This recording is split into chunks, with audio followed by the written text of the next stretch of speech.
সুপ্রিয় চাকরি প্রত্যাশী ভাই বোনেরা আসসালামু আলাইকুম। কি অবস্থা, সবাই কেমন আছেন? তো ফায়ার সার্ভিস ও সিভিল ডিফেন্স অধিদপ্তরে বিশাল একটি সার্কুলার প্রকাশিত হয়েছে। এখানে কিন্তু আপনারা যারা অষ্টম শ্রেণী পাস, এসএসসি পাস এবং আপনাদের যে কাঙ্ক্ষিত ফায়ার ফাইটার 165 জন লোক এখানে নিবে, মানে আবেদন করতে পারবেন। ফায়ার ফাইটার সারা বাংলাদেশ থেকে আবেদন করতে পারবেন।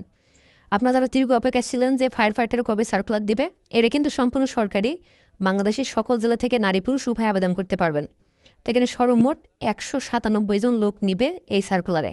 তো এই সার্কুলার কীভাবে আবেদন করবেন A to Z দেখানোর চেষ্টা করব এই ভিডিওর মাধ্যমে। তো ভিডিওটি শুরু করার আগে আপনাদের কাছে আশরাফুল কম্পিউটার বিডি এই চ্যানেলে প্রথমবার এই ভিডিওটি দেখে থাকেন তাহলে আমাদের এই চ্যানেলটিকে সাবস্ক্রাইব করে রাখবেন, নোটিফিকেশন বেল বাটনটি অল প্রেস করে রাখবেন, ভিডিওটিতে লাইক করে দেবেন।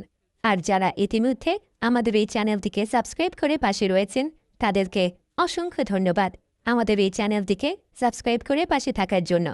জরুরি প্রয়োজনে ডিসক্রিপশন বক্সে আমাদের ফেসবুক পেজের লিঙ্ক দেওয়া রয়েছে, এখানে ক্লিক করে দিবেন। সাথে সাথে আপনাকে আমাদের ফেসবুক পেজে নিয়ে আসবে। তো আমাদের ফেসবুক পেজ এবং ইউটিউব চ্যানেলে যে সকল আপডেটগুলো জানতে পারবেন, সরকারি, বেসরকারি, এনজিও, ডিফেন্স, শিক্ষক নিয়োগ, sales marketing, railway job, NGO job, other সকলে ভালো সকল ধরনের নিয়োগ বিজ্ঞপ্তির আপডেট জানতে পারবেন। পাশাপাশি নিয়োগ পরীক্ষার তথ্য পাবেন। তো আর কথা না বাড়িয়ে চলে যাচ্ছি মূল সার্কুলার পেজে। তো চলুন আমরা যে সার্কুলার সেটি সম্পর্কে আলোচনা করি। ফায়ার সার্ভিস ও সিভিল ডিফেন্স অধিদপ্তর নিয়োগ বিজ্ঞপ্তি 2026। তো এটা সম্পূর্ণ রাজস্ব খাতভুক্ত সরাসরি জনবল নিয়োগের নিমিত্তে আপনার এখানে আবেদন করতে হবে। হ্যাঁ, তো আমি সর্বশেষ থেকে উপর পর্যায়ে দেখাই দিব। এখানে সর্বশেষ আছে সহকারী হোস রিপেয়ার, এখানে এক পদ আবেদন করতে পারবেন। শুধুমাত্র অষ্টম শ্রেণী পাশ করলে আবেদন করতে পারবেন। সংশ্লিষ্টকালে 2 বছর অভিজ্ঞতা থাকতে হবে।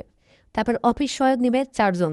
কোন শিক্ষিত বোর্ড হইতে মাধ্যমিক স্কুল সার্টিফিকেট বা সমান পরীক্ষা উত্তীর্ণ হলে আবেদন করতে পারবেন। ঠিক আছে, তো এইগুলো কিন্তু আপনার বয়স 18 থেকে 32 বছরের ভিতরে অফিস সহায়ক এবং সহকারী হোস রিপেয়ার এই পদগুলো আবেদন করতে পারবেন। আর তারপরে এই যে ফায়ার ফাইটার নিবে 165 জন। ঠিক আছে, বাংলাদেশের সকল জেলা থেকে এখানে আবেদন করতে পারবেন, নারী পুরুষ সকলে। কোন শিক্ষিত বোর্ড হইতে 2য় শ্রেণী বা সমানের জিপিএতে মাধ্যমিক স্কুল সার্টিফিকেট বা সমান পরীক্ষা উত্তীর্ণ হলে আবেদন করতে পারবেন। আপনি যে কোনো শাখা থেকে এসএসসি পাস করলে আবেদন করতে পারবেন, সেটি আর্টস, কমার্স, সায়েন্স, ভোকেশনাল অথবা মাদ্রাসা। এখানে শারীরিক যোগ্যতা পুরুষদের ক্ষেত্রে পাসপোর্ট 6 ইঞ্চি হতে হবে এবং বুকের মাপ 32 ইঞ্চি। এখানে থেকে ত্রুটি মুক্ত শারীরিক গঠনের অধিক হতে হবে। অবশ্যই অবিবাহিত থাকতে হবে, বিবাহিতরা আবেদন করতে পারবেন না। আর মহিলাদের ক্ষেত্রে কোনো শিক্ষিত বোর্ড হইতে একই আপনার এসএসসি পাস করলে আবেদন করতে পারবেন, তবে উচ্চতা পাসপোর্ট 3 ইঞ্চি হতে হবে এবং বুকের মাপ 30 ইঞ্চি হলে আবেদন করতে পারবেন। কোনো প্রকার শারীরিক ত্রুটি থাকলে আবেদন করার দরকার নেই, অবশ্যই অবিবাহিত হতে হবে।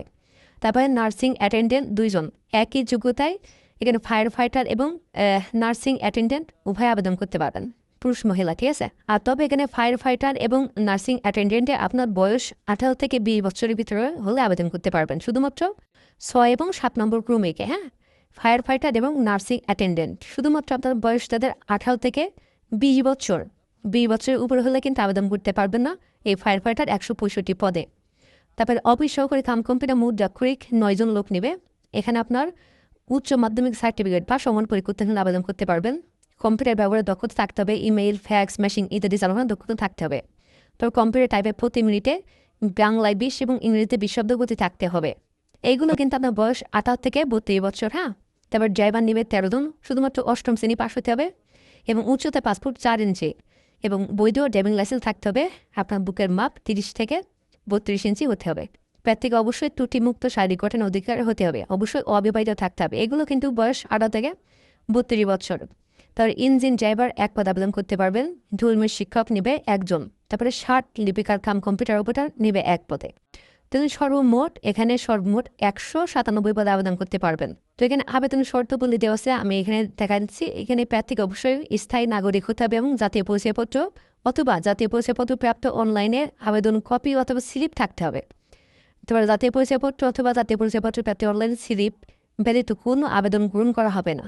সেজন্য আপনারা আমার ভিডিওটি পাওয়ার সঙ্গে সঙ্গে আপনারা যারা এখনও জাতীয় পরিচয়পত্র আবেদন করেননি অথবা অনলাইনে কোনো স্লিপ নাই, দ্রুত আপনার উপজেলায় নির্বাচন অফিসে যে অবশ্যই আবেদন করবেন। আবেদন করার পরে আপনার যে স্লিপ থাকবে আপনার হাতে, ওই স্লিপ ব্যতীত কিন্তু আবেদন করতে পারবেন না। আর যাদের পরিচয়পত্র আছে তারা কিন্তু আবেদন করতে পারবেন, ঠিক আছে। এখানে কিন্তু অবশ্যই যাতে পরিচয়পত্রর অনলাইন কপি অথবা স্লিপ ব্যতীত আবেদন করা যাবে না। আর এখানে 1 নম্বর কতে আছে 1, 2, 3, 4, 5, 8 ও 9 নম্বরে বর্ণিত প্রার্থীদের বয়সের ক্ষেত্রে যে 18 থেকে 32 বছর হতে হবে, এবং 6 ও 7 নম্বর প্রার্থীদের ক্ষেত্রে 1/4/2026 তারিখ অনুযায়ী 18 থেকে 20 বছর হতে হবে। এই যে এখানে 6 এবং 7 নম্বর ক্রমিক আমি দেখাই দিচ্ছি আবারও। এই যে 6 এবং 7 নম্বর, 6 হলো ফায়ার ফাইটার 165 পদ এবং নার্সিং অ্যাটেন্ডেন্ট 2 পদ। এই দুইটাই 18 থেকে 20 বছরের হলেই আবেদন করতে পারবেন। 20 বছরের ঊর্ধ্বে যারা তারা কিন্তু আবেদন করতে পারবেন না। আর বাকিগুলো সকলে আবেদন করতে পারবেন 18 থেকে 32 বছরের প্রার্থীরা। এই যে ঠিক আছে। তো এখানে সম্পূর্ণ অনলাইনের মাধ্যমে আবেদন করতে হবে। আমি দেখাই দিচ্ছি, আপনারা একটু লক্ষ্য করুন, ঠিক আছে। এই যে আবেদন করার জন্য fscd.teritor.com.bd এই ওয়েবসাইটের মাধ্যমে আবেদনটি পূরণ করতে হবে।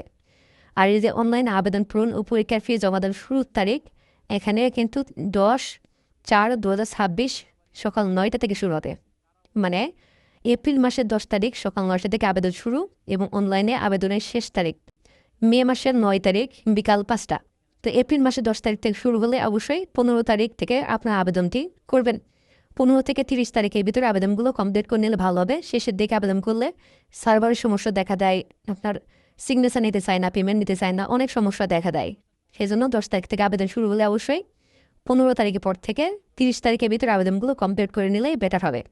আর এখানে শুধু আবেদন করলে হবে না, অনলাইনে কিন্তু পেমেন্ট করতে হবে, ঠিক আছে। এই যে এখানে কিন্তু উল্লেখ করা আছে 2টা SMS এর মাধ্যমে আপনার অনলাইনে পূরণ করতে হবে। তো এখানে শার্ট লিপিকা, কম্পিউটার অপারেটর, দৌড়মের শিক্ষক, ড্রাইভার, ইঞ্জিন ড্রাইভার, তারপর অফিস সহকারী, কম্পিউটার মধ্য একই পদে প্রার্থীদের ক্ষেত্রে 112 টাকা আপনার সার্ভিস চার্জ।